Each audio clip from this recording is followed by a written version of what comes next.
नांदेड महाराष्ट्रात एक शांत शहर, त्यातच या परिसरात लोक एकमेकांच्या सुखात साधणारे आणि पारंपरिक जीवन जगणारे होते. परंतु एका दिवशी या परिसरातील शांतीला धक्काच बसला, कारण एक अशी घटना घडली ज्यामुळे संपूर्ण महाराष्ट्र हादरला. नेमकं काय आणि कसं काय घडलं ते सविस्तर पाहूया. तर ठिकाण आहे लिमगाव पोलीस स्टेशन हद्दीतील महिपाल पिंपरी परिसर. या परिसरातील शुभांगी 23 वर्षीय तरुणी, जिच्या मनात डॉक्टर होण्याचे स्वप्न होते. ते आपल्या कष्टांनी आणि मेहनतीने BAMSच्या 3ऱ्या वर्षात शिकत होते. तिचे स्वप्न होते ते एक यशस्वी डॉक्टर बनेल आणि आपल्या कुटुंबाचे नाव उज्ज्वल करेल. पण तिचे स्वप्न तिच्याच कुटुंबाने निर्दयपणे भंग केले. कारण त्याचे घडले असे की शुभांगीची सकाळी उठून तयारी केली. रोज सारखा दिवस उजाडला, ती सर्व आटपून कॉलेजमध्ये जाण्याची तयारी करू लागली. पण तिच्या वडिलांना आणि भावाला आणि मामाला तिचे प्रेम प्रकरण माहिती पडले होते, म्हणून तिच्यावर ते बारीक लक्ष देत होते.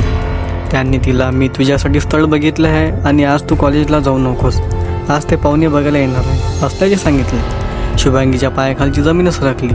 तिला नाही सांगता येत नव्हते आणि हो पण नाही सांगता येत होते. ते प्रेमात आणि वडिलांमध्ये नात्यात अडकली.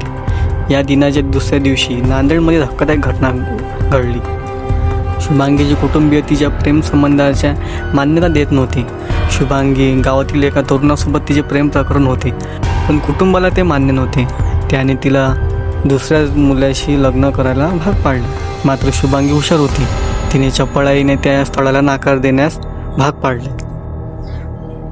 8 दिवसातच शुभांगीचे हे लग्न मोडून टाकले. पण याचा परिणाम तिच्या घरावर झाला. बाहेरील लोक हे तिच्या वडिलांना चिडत होते, उद्धट पण बोलत होते.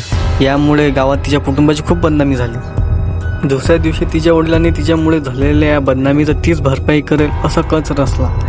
त्यात तिचा भाऊ, मामा आणि काकाची मुले सहभागी होते.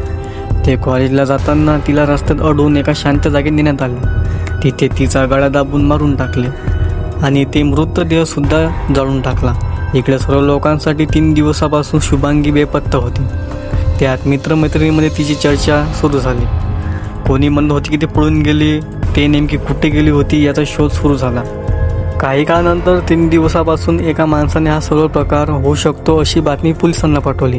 गुप्त बातमीदाराने पोलिसांना माहिती दिली की शुभांगीचे बेपत्ता होण्यामागे काहीतरी गडबड आहे. काय आणि कसं काय घडले ते आपण बघूया. पोलिसांनी तपासाची चक्री फिरवली आणि एक व्यक्ती हा सर्व प्रकार करणार आहेत असे ऐकले होते. हे त्यांनी माहिती पसरवली आणि नंतर पोलिसांनी अगोदर त्या मुलाला बोलवले. त्याचा तपास केला. त्याने खरं ते सांगितले. त्याच्यावर संशय पोलिसावर आला नाही. मग ते तिच्या परिवाराकडे वळले. त्यांना अटक केली आणि विचारपूस केली. कोणी फुटले नाही. शेवटी धमक्या देऊन आणि खाक्या दाखवून काकाचा मुलगा फुटला आणि त्याने खरं ते सांगायला सुरुवात केली. आणि नंतर सत्य उघड झाले. कुटुंबियांनी तिची हत्या केली होती आणि खोट्या प्रतिष्ठेपायी आपल्या मुलींची गळा दाबून तिची हत्या केली. एवढंच नाही तर तिचा मृतदेह जाळून तिची राख जवळच्या ओढ्यात फेकून दिली अशी ग्वाही त्या मुलांनी दिली. या प्रकरणामुळे संपूर्ण महाराष्ट्र हादरला.